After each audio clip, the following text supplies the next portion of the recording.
Peer-to-peer learning is a process and a tool that we have been promoting at Center for Economic Governance with the support of Effective Institution Platform.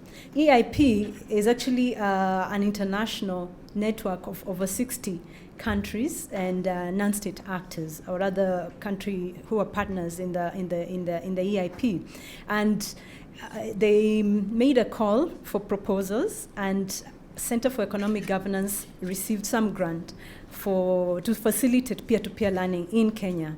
And I would like to say that we're one of the 3 that received this grant globally. And so it was very an exciting moment for Center for Economic Governance, for us as non-state actors to facilitate a process of learning amongst public officials. It was something that so I think is unique, and very few non-state actors have been able to engage in this process, at least in the country, in Kenya. And we got good support from the government. We approached the Ministry of Devolution and Planning, and they were excited about it because peer-to-peer learning is actually within the national capacity building framework. I want to say that the county governments, we want to start moving from the software issues to the more hardware issues, where not only do we provide suggestions and recommendations to counties, but also invest in the implementation of those recommendations. It is in this interest that I hope that the Center for Economic Governance is also thinking around the same. We already understand that there are capacity gaps in the counties, and we appreciate the work that a lot of civil society organizations have done, especially with regards to offering solutions and, to some extent, providing resources to mitigate the challenges.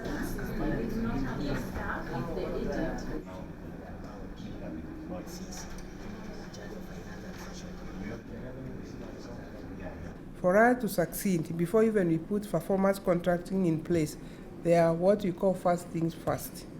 You must have the strategy, you must have the structure, you must have policies, procedures, and system. Then you must have people, and then you must have the supportive work environment. In my view, then you bring in performance contracting through peer-to-peer learning when that equation is right. And of course, also, if you don't measure it, then you also can't know how you are progressing. So it's very important that we make it as simple as possible so that we will be able to realize what peer-to-peer learning.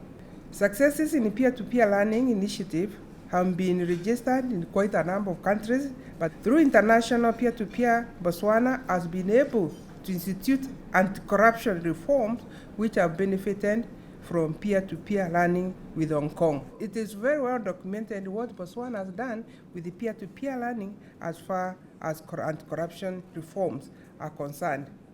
In Bangladesh, for example, horizontal peer-to-peer learning initiative, where local government officials congregate as peers to brainstorm for solutions and have produced new ideas and innovation that are adopted by peers. And I think that, to me, it is more or less like what the Council of Governors have come up with, where they congregate and they have those challenges they are facing and they share, and in an innovative manner, they are able to make a difference or to pick something out of that.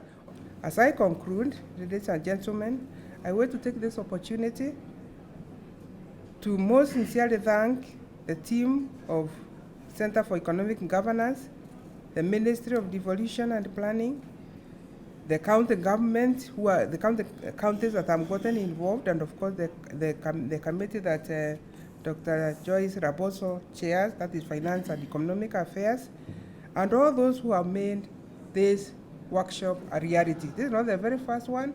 This is more or less like a continuation. I wish to encourage the governance of the 6 pioneer county governments and all governors in the 41 remaining counties to upscale their peer-to-peer initiative as a cost-effective alternative for uptake and implementation of good practices that support the public service reforms.